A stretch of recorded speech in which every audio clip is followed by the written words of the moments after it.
Hello students, how are you? I hope all of you are fine.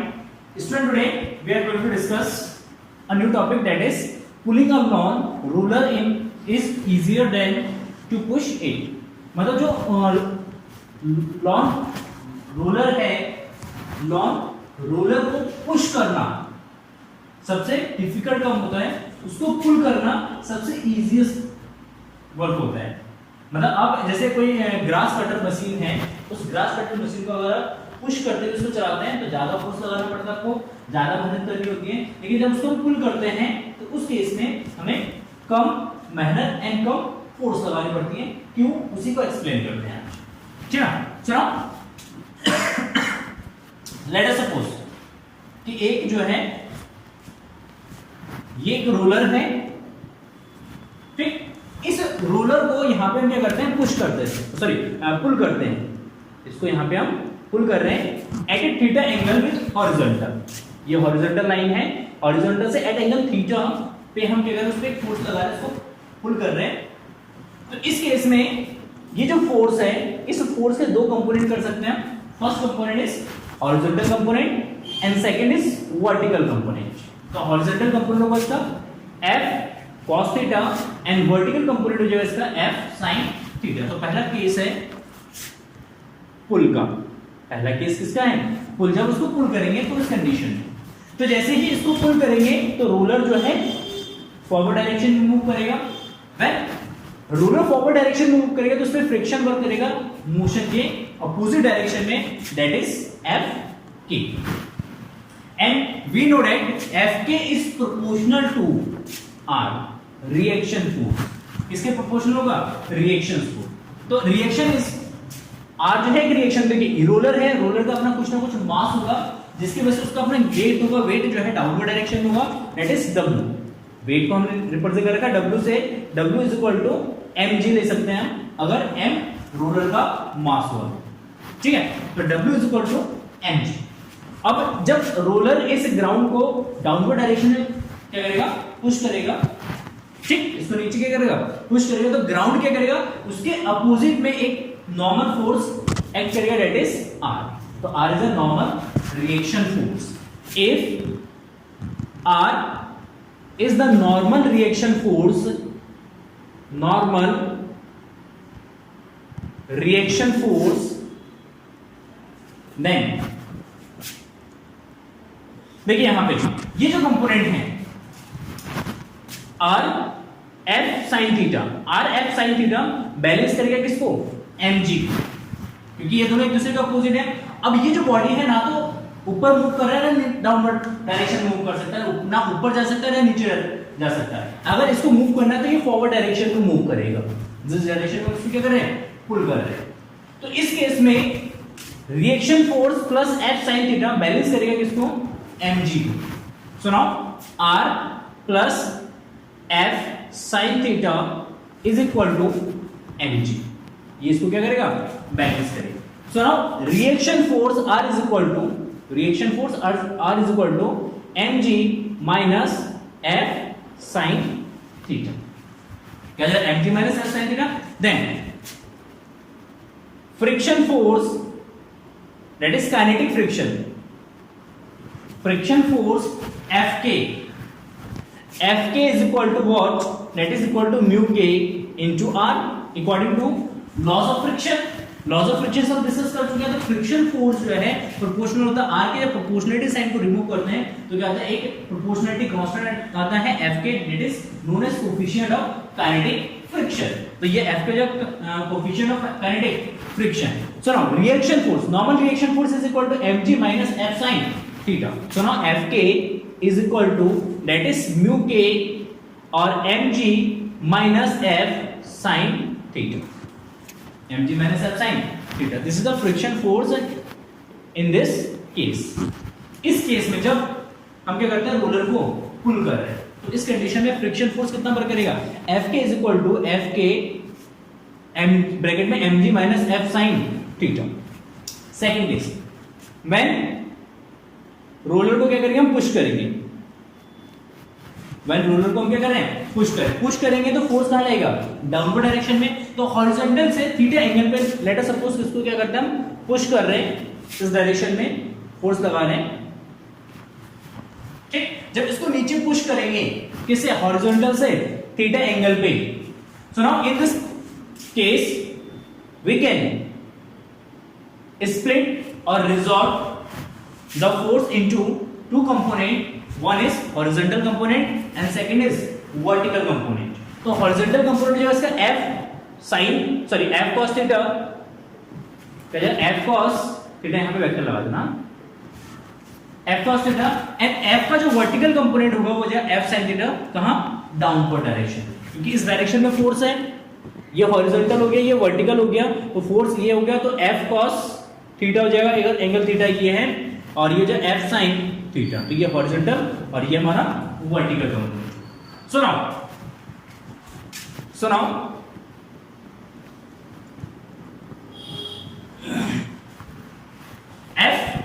f cos theta and f sin theta.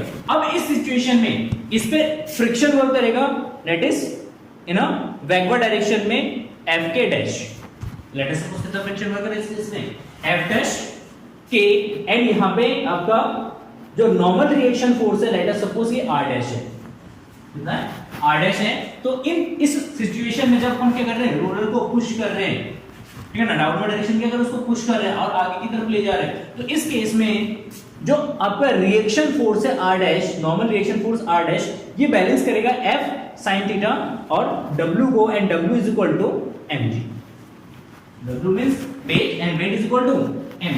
so now if r dash is the normal reaction force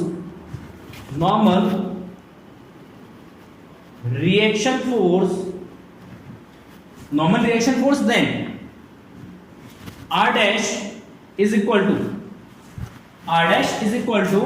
mg plus f sin theta, then friction Fk is equal to what, Fk is equal to mu k या Fk dash, mu k and r dash। mu k दोनों में क्या होगा, constant होगा, क्योंकि coefficient है, coefficient of kinetic friction and coefficient of kinetic friction दोनों के केस में क्या होगा, हमारा कांस्टेंट होगा। तो mu k and r dash is equal to what, mg plus f sin theta। so now mu k और ब्रैकेट में लिख देंगे mg plus f sin theta, so now this is equation first and this is, let us suppose this is equation number second, and from equation first and second अगर हम observe करें तो equations mu के same है, mg minus f sin theta था, यहाँ पे plus mg sin theta है। तो ये जो रिएक्शन फोर्स है यहाँ पे ग्रेटर है, जब रिएक्शन फोर्स ग्रेटर होगा तो उस केस में Fk डैश ग्रेटर होगा, ठीक है ना। तो from equation first and second,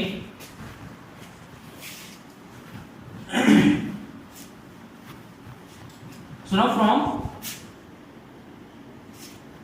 equation first and second, देखो दोनों इक्वेशंस को अगर ऑब्जर्व करेंगे then we get that Fk dash is much greater than Fk।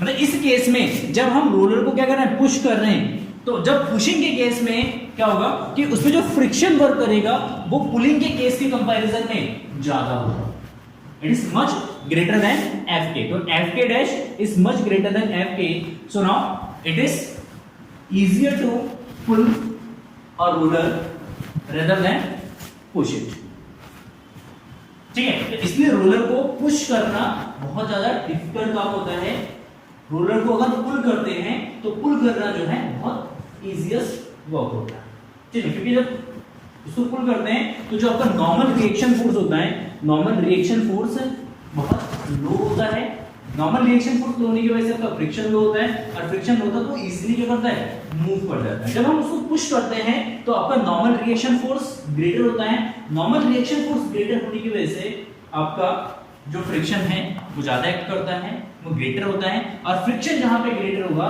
उसको मूव करना उतना ही डिफिकल्ट वर्क होगा, ठीक है। तो दिस इज एक्सप्लेनेशन कि pulling a roller is easier than to push it, इसलिए रोलर को क्या किया जाता है, हमेशा पुल किया जाता है। Clear, no doubt. Next topic लेते हैं।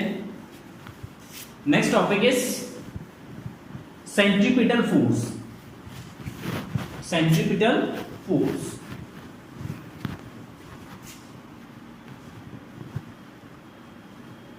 सॉरी क्लास 10 लिख दिया मैंने, इससे पहले क्लास 10 का वीडियो बना रहा था मैं, इसलिए सॉरी फॉर डेट। क्लास 11 का वीडियो है ये। देखिए नेक्स्ट है सेंट्रीपिटल फोर्स।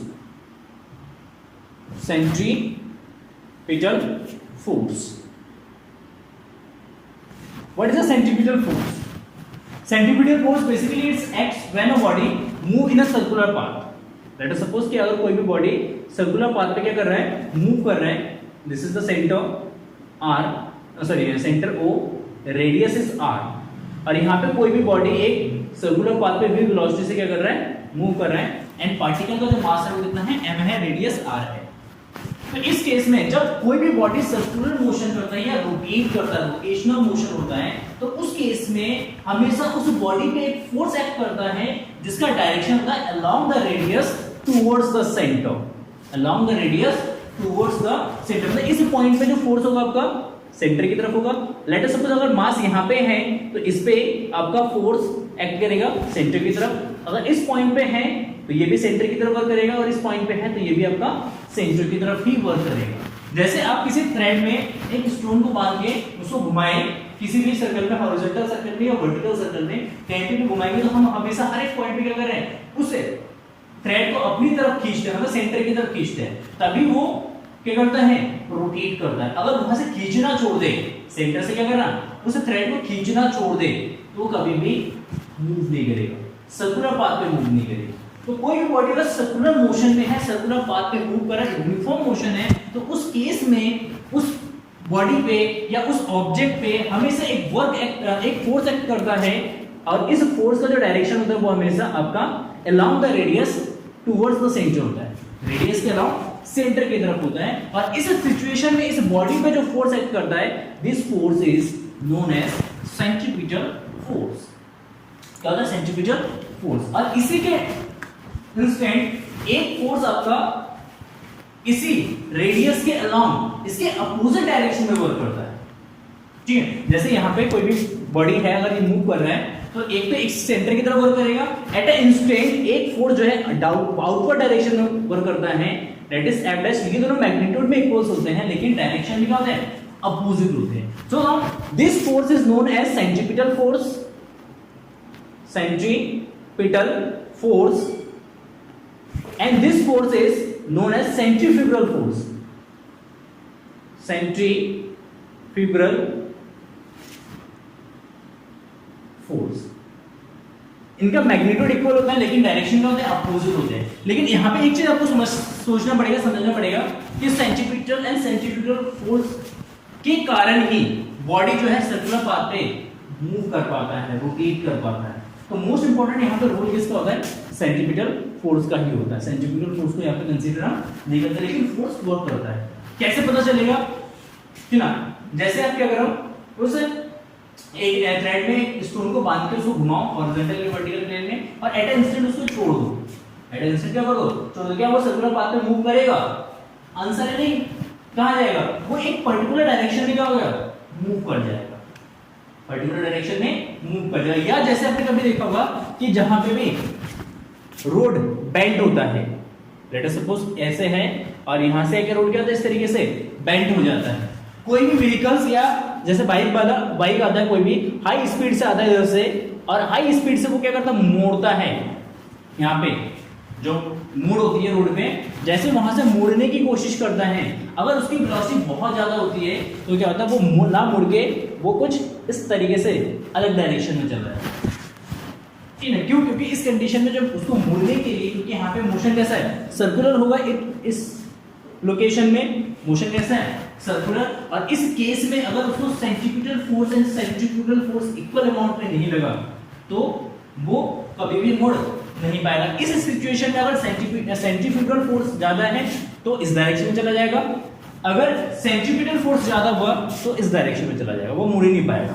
जब दोनों बैलेंस होगा सेंट्रीफ्यूगल एंड सेंट्रीपिटल फोर्स, तभी वो इजीली यहाँ पे क्या होता है, मुड़ता है। तो आपने कभी भी देखा होगा जब भी आप स्कूटी चलाते हैं, बाइक चलाते हैं, कार चलाते हैं, तो जब भी मोड़ आता है तो वहां पे आपको एक कांस्टेंट स्पीड से मोड़ना होता है, ठीक है। अगर उस कांस्टेंट स्पीड से अगर आपकी वेलोसिटी हाई है तो आप मुड़ नहीं पाएंगे इजीली, वहां पे क्या होगा, एक्सीडेंट होना ही होना, ठीक है। तो इसलिए कहते हैं मोड़ पे गाड़ियां जो है वो स्लो चलानी चाहिए, कम स्पीड से चलानी चाहिए, ताकि आप इजीली क्या कर सकें उसको, मोड़ सकें, ठीक है। तो यहाँ पे सेंट्रीपिटल फोर्स को अगर डिफाइन करेंगे, डेफिनेशन ऑफ सेंट्रीपिटल फोर्स, देखिए a force required to make a body, a force required to make a body, required to make a body along a circular path, along a circular path, a force required to make a body along a circular path with uniform speed, with uniform speed is called centripetal force, is called centripetal force, is called centripetal force। चलो तो इस case में जो force work करेगा वो हो जाएगा आपका सेंट्रीपिटल फोर्स। चलो centripetal force is equal to what, we know that at a instant कोई भी बॉडी सर्कुलर पाथ में मूव करता है तो इसमें एक सेंट्रीपिटल एक्सेलरेशन वर्क करता है, जो कि हमने पहले यूनिफॉर्म सर्कुलर मोशन में डिस्कस कर चुके हैं। तो इस केस में एक सेंट्रीपिटल एक्सेलरेशन वर्क करता है, एंड सेंट्रीपिटल एक्सेलरेशन का जो डायरेक्शन होता है वो हमेशा क्या होता है, सेंटर की तरफ होता है। तो उसी एक्सेलरेशन के कारण फोर्स क्रिएट हो रही है, फोर्स के कारण एक्सेलरेशन क्रिएट हो रहा है, दोनों एक ही चीज है। तो यहाँ पे centripetal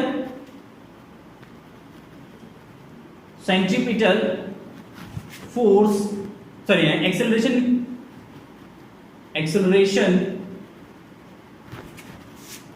A is equal to what, v square by r। ये पहले हम कैलकुलेट कर चुके हैं centripetal acceleration A is equal to v square by r। So centripetal force F is equal to, according to Newton's second law, F is equal to ma।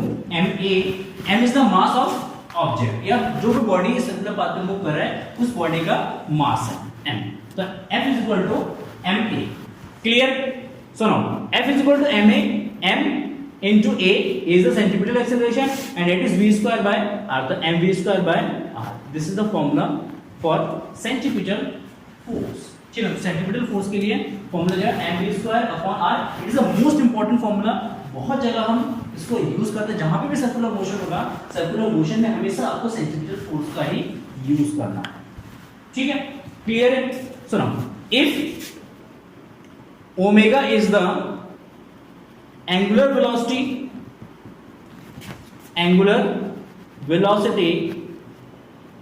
Then v is equal to r omega, ये भी हम read कर चुके हैं, study कर चुके हैं। Relation between linear velocity and angular velocity relation में देखा है, v is equal to क्या होता है, r ओमेगा। यहाँ पे सब्स्टिट्यूट कर देते हैं, then f is equal to जाएगा m v की जगह r ओमेगा, तो r square omega square divided by r, एक r से एक r आपका कैंसिल हो जाएगा, then m r omega square. तो एंगुलर वेलोसिटी के टर्म्स में अगर हमें सेंट्रीपिटल फोर्स का फॉर्मूला यूज करना है, देन हम ये वाला फॉर्मूला यूज करेंगे, mr omega square, mr omega square, और v is equal to r omega and f is equal to mv square. अगर लीनियर वेलोसिटी के टर्म्स में लिखना है तो ये वाला इक्वेशन यूज करेंगे, अगर एंगुलर वेलोसिटी के टर्म्स में लिखना है तो ये वाला इक्वेशन यूज करेंगे, ठीक है। तो इसी के रिस्पेक्ट में अगर हम angular acceleration, sorry centripetal acceleration का फॉर्मूला लिखते हैं, a is equal to v is equal to r square omega square by r। देख एक r से एक r कैंसिल है तो r ओमेगा स्क्वायर। तो सेंट्रीपिटल एक्सेलरेशन के लिए ये फॉर्मूला है, ठीक है। तो सेंट्रीपिटल फोर्स एक स्मॉल सा टॉपिक, आई होप समझ में आ गया होगा।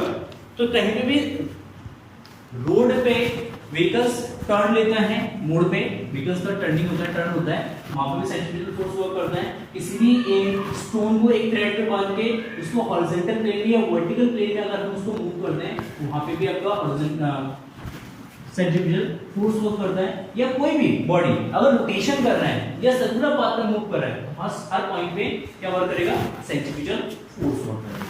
क्लियर है? चलिए नेक्स्ट टॉपिक पे चलते हैं। Next topic is acceleration of a body sliding down और रफ इंक्लाइन प्लेन। मतलब रफ इंक्लाइन प्लेन पे अगर कोई भी बॉडी स्लाइड कर रहा है तो उसका एक्सेलरेशन कितना होगा। एक मोस्ट इंपॉर्टेंट टॉपिक है और कंपटीशन एग्जाम में भी इससे बहुत सारे क्वेश्चन आपके बनते हैं।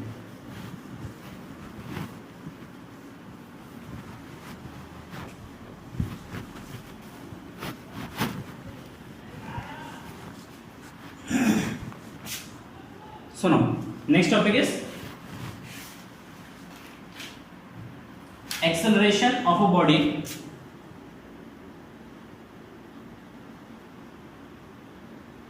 acceleration of a body sliding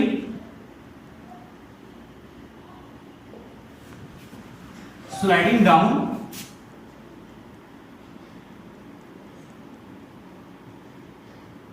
rough inclined plane।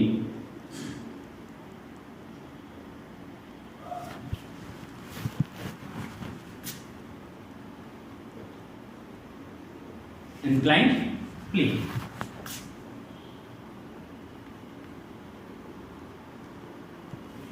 Let us suppose कि एक इंक्लाइंड प्लेन है at angle theta, this is the horizontal, and इस तरीके से एक इंक्लाइंड प्लेन है, this is angle theta, this is angle theta. Let us suppose एक block रखा है इस हॉरिजॉन्टल इंक्लाइंड प्लेन पे, and mass of block is m। अगर इसका मास m है देन इससे इसका जो वेट होगा mg वो डाउनवर्ड बोलते रहेगा, परपेंडिकुलर डाउनवर्ड होता है, कहते हैं परपेंडिकुलर डाउनवर्ड होता है। ठीक है, सुनो, इसका रिएक्शन होगा इस डायरेक्शन में। रिएक्शन फोर्स जो है हमेशा जो हम आपका प्लेन होगा उस प्लेन के नॉर्मल वर्क करता है, इसलिए इसको हम नॉर्मल रिएक्शन बोलते हैं। ठीक है, तो ये जो आपका प्लेन है इंक्लाइंड प्लेन है, इसी प्लेन पे परपेंडिकुलर वर्क करेगा, that is r। Reaction force is r। Clear? सुनो, अब यहां पे mg के जो कंपोनेंट्स हैं इसको हम अलग अलग कंपोनेंट में क्या कर सकते हैं, रिजॉल्व कर सकते हैं। If this angle is theta then this is also a theta. देखिए प्रीवियस लेक्चर्स में हमने डिस्कस किया था ये थीटा, तो ये कैसे थीटा हो जाएगा वो डिस्कस कर चुके हैं हम ऑलरेडी।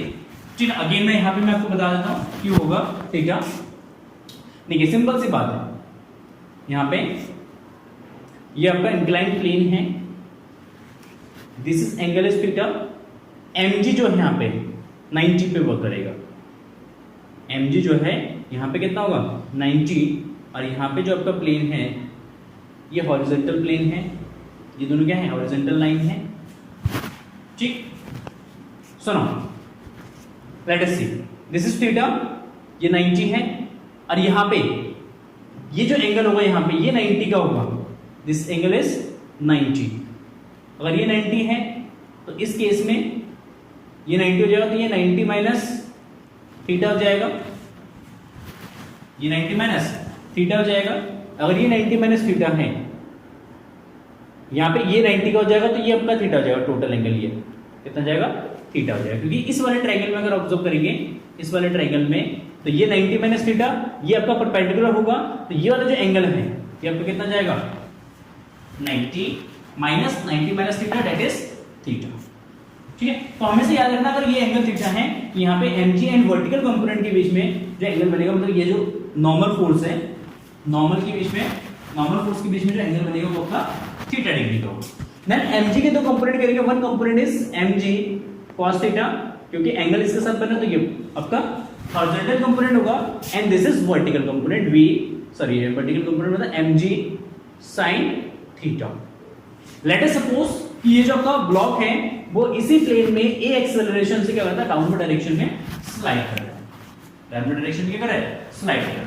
सुनो, अगर ये स्लाइड करेगा तो इसमें एक फ्रिक्शन वर्क करेगा एफ के, that is opposite the motion. क्या होगा, मोशन के अपोजिट वर्क करेगा, तो एफ के आपका इस डायरेक्शन में होगा। Clear, is it clear?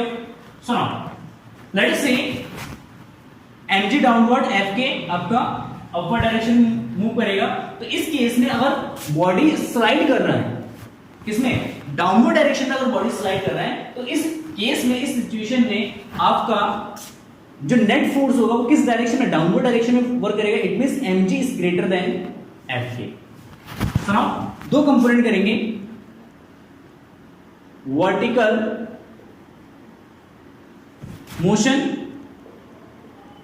देखिए vertical motion and horizontal motion, दो टर्म्स में इसको कैटेगराइज करते हैं। देखिए वर्टिकल मोशन में मतलब वर्टिकल डायरेक्शन में कंपोनेंट जो होंगे, r जो है आपका बैलेंस करेगा mg cos थीटा को, तो r इज इक्वल टू हो जाएगा आपका mg cos थीटा।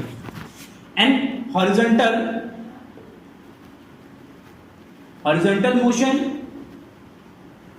अगर हम हॉरिजॉन्टल मोशंस की अगर बात करते हैं, तो ना हॉरिजॉन्टल मोशन, देखिए हॉरिजॉन्टल मोशन में net force F net is equal to what, F net force work करेगा mg इस डायरेक्शन में, आपका एफ के इस डायरेक्शन में, तो नेट फोर्स जो वर्क करेगा वो जाएगा आपका mg sin theta minus F के, जो sin थीटा माइनस एफ के। और ये जो नेट फोर्स है, इस नेट फोर्स के कारण इसमें एक्सेलरेशन प्रोड्यूस होगा, and acceleration F net is equal to जाएगा ma is equal to mg sin theta minus F k, mg sin theta minus F के।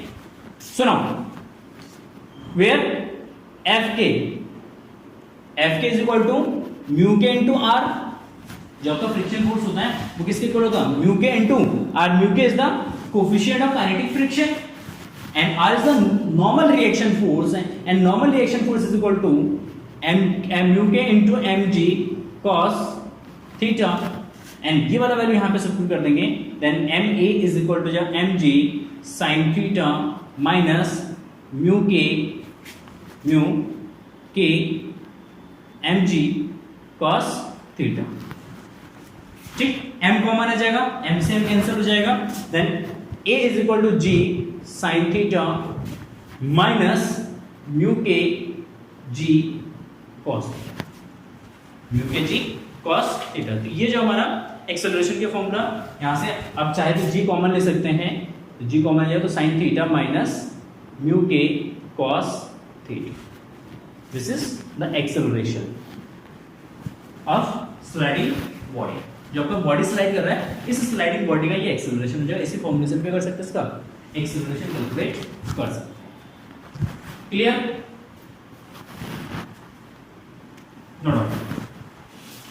देखिए इसी पे बेस्ड कुछ क्वेश्चंस देख लेते हैं हम, इसी पे बेस्ड कुछ क्वेश्चंस देख लेते हैं। ठीक है, न्यूमेरिकल्स देख लेते हैं, न्यूमेरिकल्स।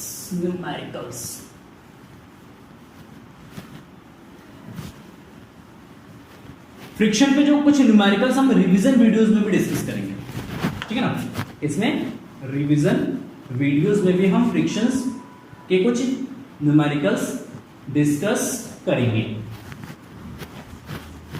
कल हम वर्क एनर्जी थ्योरम, चलिए work energy and power start करते हैं। चलो नेक्स्ट चैप्टर देखिए,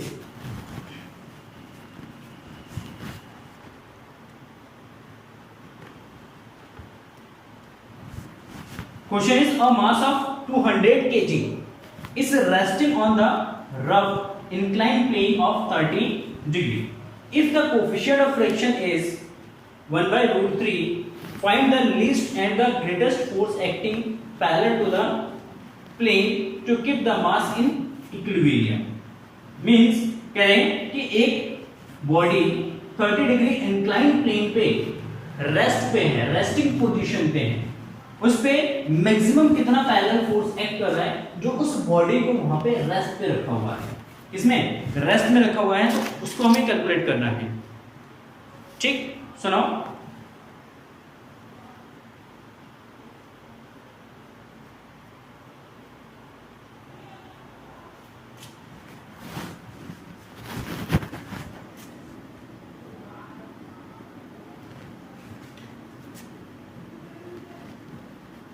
this is incline plane at angle 30, एक मास इस तरीके के यहाँ पे रेस्ट पे रखना है। अगेन क्वेश्चन पढ़ लेते हैं एक बार। क्वेश्चन है अ mass of 20 kg is resting on a rough inclined plane of 30 degree. If the coefficient of friction is 1/√3, find the least and greatest force acting parallel to the plane to keep the mass in equilibrium position. ठीक है, तो देखिए सबसे पहले हम यहाँ पे क्या करते हैं, इस पे एक लीस्ट फोर्स कैलकुलेट करते हैं जिसके कारण ये बॉडी यहाँ पे सबसे पहले रेस्ट में है। ठीक है, तो यहाँ पे इसको हम दो केस में हम क्या करेंगे, इसको दो केस में इसको स्टडी करेंगे। फर्स्ट केस में कि बॉडी अगर डाउनवर्ड डायरेक्शन में स्लाइड कर रहे हैं, सेकंड केस में बॉडी को अगर हम क्या कहाँ ले जा रहे हैं, ऊपर ले जाने की कोशिश कर रहे हैं। दोनों के केस में यहाँ पे हम ये बॉडी कैसा रहेगा, रेस्ट में रहेगा। तो maximum and minimum, so now at a rest position late us suppose इसका मास है mg इस डायरेक्शन में, तो इसका एक कंपोनेंट बनेगा mg cos थीटा, एक कंपोनेंट इस डायरेक्शन बनेगा mg sin theta. Let us suppose इस डायरेक्शन में फोर्स लगाते हैं F1, इस डायरेक्शन में F1 फोर्स लगाते हैं, ठीक है, और फ्रिक्शन का बॉडी मान लेते हैं डाउनवर्ड डायरेक्शन में स्लाइड कर रहा है, तो फ्रिक्शन इससे वर्क करेगा इस डायरेक्शन में, इस डायरेक्शन। तो फर्स्ट ऑफ ऑल हम सबसे पहले फ्रिक्शन कैलकुलेट कर लेते हैं, फ्रिक्शन F कैलकुलेट कर लेते हैं यहाँ पे। तो friction F is equal to mu k R या mu s into R. Friction coefficient देगा आपको 1/√3, तो म्यू के क्या म्यू यूज कर लेते हैं, ठीक है, mu R. Given as mass is equal to 200 kg, mu is equal to 1/√3 and theta is equal to 30 degree. Theta is equal to 30 degree. Then friction force, friction F is equal to mu. देखिए इस point पे जिसका normal reaction होगा इस direction में होगा, and normal reaction किसको balance करेगा, mg cos थीटा। तो यहाँ पे r की जगह हम यूज कर सकते हैं mg cos 30 degree, angle is 30। यहाँ पे देखिए ये एंगल कितना जाएगा आपका 30 डिग्री का हो जाएगा। So now mu is equal to 1/√3 into m 200 into g 10 and cos 30 is √3/2। cos 30 की वैल्यू तो √3/2 एंड √3 से √3 कैंसिल, तो इसको डिवाइड करेंगे 100, दैट इज 1000 न्यूटन। मतलब यहाँ पे जब आपका फ्रिक्शन वर्क कर रहा है, फ्रिक्शन फोर्स जो है वो कितना है, 1000 न्यूटन है। ठीक है, कितना है, 1000 Newton. In a second case अब यहाँ पे मिनिमम जो फोर्स होगा, first when let us suppose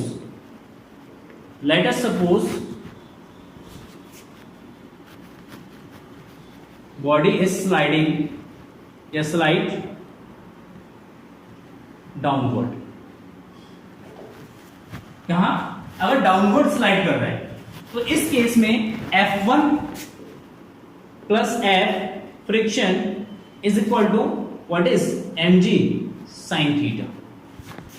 क्योंकि रेस्ट में है, एक्सेलरेशन कितना होगा, इसमें 0 होगा, तो एक्सेलरेशन 0 है तो उस कंडीशन में F1 and F mg sin theta की क्या होगा, इक्वल होगा। Then F1 plus F is equal to mg sin theta. ठीक है, अच्छा अब यहां पे F1 is equal to mg sin theta minus F and mg 200 into 10 into sin 30 minus F is 1000। F जो हमने कैलकुलेट किया कितना है, 1000 है, तो ये जाएगा आपका 200 इंटू 10 इंटू 1/2 माइनस 1000। देखिए 2 से इसको डिवाइड करेंगे तो 100, तो 100 into 10,000 minus 1000 is equal to ये हो जाएगा आपका 0। मतलब इस केस में अगर इसको ऐसे ही छोड़ देंगे, इंक्लाइन प्लेन पे इसको ऐसे ही छोड़ देंगे तो बॉडी जो है वो रेस्ट में रहेगा। मतलब ऊपर की डायरेक्शन में, अपर डायरेक्शन में आपको कोई फोर्स लगाने की जरूरत नहीं होगी, इसको रेस्ट में बनाए रखने के लिए। ठीक है, फर्स्ट केस था जब बॉडी आपका क्या कर रहा है, स्लाइड कर रहा है डाउनवर्ड डायरेक्शन में। ठीक, सेकंड केस में late us suppose, second case second case में लेट अस सपोज कि बॉडी कहां जा रहा है, अपवर्ड जा रहा है, ये इंक्लाइन प्लेन है, थोड़ा सा और इंक्लाइन कर लेते हैं, दिस इज थीटा, मास यहां पे रखा है इस तरीके से, लेट अस सपोज यहां पे इसको ऊपर ले जा रहे हैं, F2 फोर्स लगा के ले जाने की कोशिश कर रहे हैं, मोशन कहां है, अपवर्ड, इस केस में इसका मास डाउनवर्ड, कंपोनेंट जो है mg cos थीटा, ये वाला कंपोनेंट जो है mg sin theta, normal reaction force हो जाएगा r, इस केस में अगर इसको ऊपर ले जा रहे हैं मतलब इसका मोशन क्या है, स्लाइडिंग अप, स्लाइडिंग अप, अगर ऊपर स्लाइड कर रहा है तो मोशन कहां होगा, ऊपर की डायरेक्शन में, तो फ्रिक्शन कहां पर करेगा, डाउनवर्ड, तो इस केस में फ्रिक्शन हमारा डाउनवर्ड, तो इस केस में जो F2 फोर्स होगा, F2 फोर्स वो कैलकुलेट करते हैं, तो at a rest position F2 is equal to mg sin theta plus f, and mg sin theta 200 into 10 into sin 30 plus f is equal to 1000, तो ये जाएगा आपका, इसको सॉल्व करेंगे तो 1000 आएगा, प्रीवियस क्वेश्चन में सॉल्व कर चुके हैं, 1000 plus 1000 is equal to 1000 is equal to 2000 newton, मतलब इस केस में इसको अगर हमें ऊपर ले जाना है और ऊपर ले जाने के लिए अगर इसको स्लाइड करना चाहे और रेस्ट पे रखना चाहे तो उस केस में हमें 2000 न्यूटन फोर्स लगाना पड़ेगा, ठीक है। तो इस केस में इसमें जो मिनिमम फोर्स है F1 is the minimum force and F2 is the maximum force, that is 2000 newton, ठीक है। तो यही हमें कैलकुलेट करना था कि find the least and the greatest force acting parallel to the plane to keep the mass in equilibrium, मतलब mass को इक्विलिब्रियम पोजीशन में रखने के लिए मैक्सिमम एंड मिनिमम फोर्स हमें कैलकुलेट करना, ठीक है। सुनो note down, next question,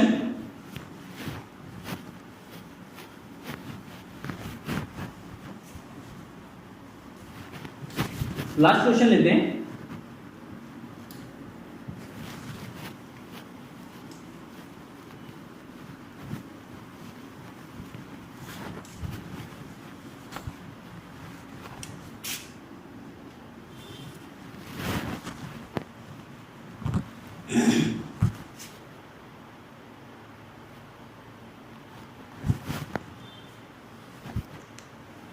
a box of mass 4 kg rests upon an inclined plane.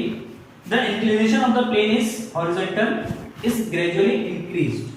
It is found that when the slope of the plane is 1 in 3, the box starts sliding down the plane. Gives g is equal to 9.8. Find the coefficient of friction between the box and the plane. And second, what force applied on the box parallel to the plane will just make it move up the plane, मतलब plane में उसको move करने के लिए कितना force लगाना पड़ेगा, just कितना फोर्स लगाना, मतलब यह हम कह सकते हैं कि उसको बैलेंस करने के लिए हमें कितना फोर्स लगाना पड़ेगा इसमें। तो देखिए यहाँ पे सबसे पहले दे रखा है, it is found that the when the slope of the plane is 1 in 3, मतलब स्लोप जो है प्लेन का वो कितना है, 1 in 3 है, इट मींस sin थीटा का जो वैल्यू है वो आपको दे रखा है 1/3, ठीक, and g is equal to दे रखा आपका 9.8 and mass is equal to दे रखा है 4 kg, जस्ट लाइक दिस। ये इंक्लाइन प्लेन है एट एंगल थीटा,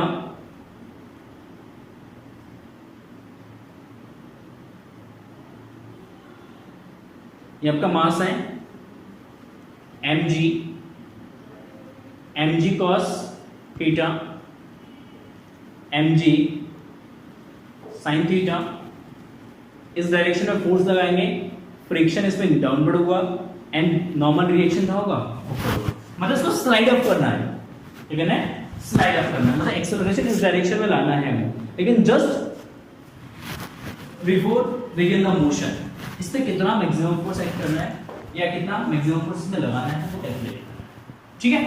तो इस केस में आपका F निकालना है, तो F निकालने के लिए सबसे सिंपल सी बात है कि हमें फ्रिक्शन चाहिए एंड फ्रिक्शन के लिए हमें सबसे पहले निकालना होगा coefficient of friction, then coefficient of frictions की अगर हम बात करेंगे तो यहाँ पे ये वैल्यू है आपका, देखिए सिंपल सी बात है कि इसमें दे रखा है it is found that when the slope of plane is 1 in 3 1 in 3 means कि यहाँ पे value of sin theta is given, value of sin theta is equal to 1/3, sin theta is equal to 1/3 and जो reaction force है, force of reaction R is equal to that is mg cos theta when ये body जब rest में होगा तो friction इस पे इस डायरेक्शन में वर्क करेगा, mg इस डायरेक्शन में वर्क करेगा, then friction F is equal to mg sin theta, mg sin theta, then coefficient of friction mu is equal to F upon R that is mg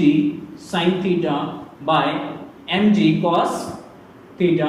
so now mg से mg cancel, sin theta by cos theta that is tan theta and value of tan theta is sin theta का value 1/3 है, तो tan theta का value क्या होगा, tan theta is equal to perpendicular upon base, tan theta is equal to perpendicular upon base and sin theta is equal to the perpendicular upon hypotenuse. तो यहां से base निकालें, perpendicular जो है हमारा 1 हो जाएगा एंड हाइपोटेनियस जो हो जाएगा वो आएगा आपका रूट ऑफ परपेंडिकुलर का स्क्वायर, हां सॉरी हाइपोटेनियस का स्क्वायर 3 का स्क्वायर माइनस परपेंडिकुलर का स्क्वायर 1 का स्क्वायर दैट इज 1 बाय आपका जो है 8 9 minus 1 9 minus 1 is equal to 1 by root of 8. तो tan थीटा का वैल्यू देगा 1 by root of 8 1 by root of 8 and it is 1 by root 2 root 2. This is coefficient of friction. Coefficient of friction. So now second case में हमें force निकालना है F, तो friction force हो जाएगा friction F is equal to what? Mu into R. So now mu into R, R is equal to mg cos theta F. Then force, अब इस situation में जब इसको मूव अप करेंगे तो मूव अप के केस में जो फोर्स एक्ट करेगा इसमें F, तो F is equal to, क्योंकि ये मूव अप करेगा ऊपर, फ्रिक्शन कहां पर करेगा, डाउनवर्ड, फ्रिक्शन डाउनवर्ड डायरेक्शन में, नीचे की डायरेक्शन में होगा, तो इस केस में F जो है वो mg sin theta plus F के इक्वल होगा. Then force F is equal to क्या जाएगा mg sin theta plus F, या फ्रिक्शन फोर्स स्मॉल f, ये कैपिटल F है, ये आपका small f. So now mg sin theta plus F, F is equal to what, mu mg cos theta,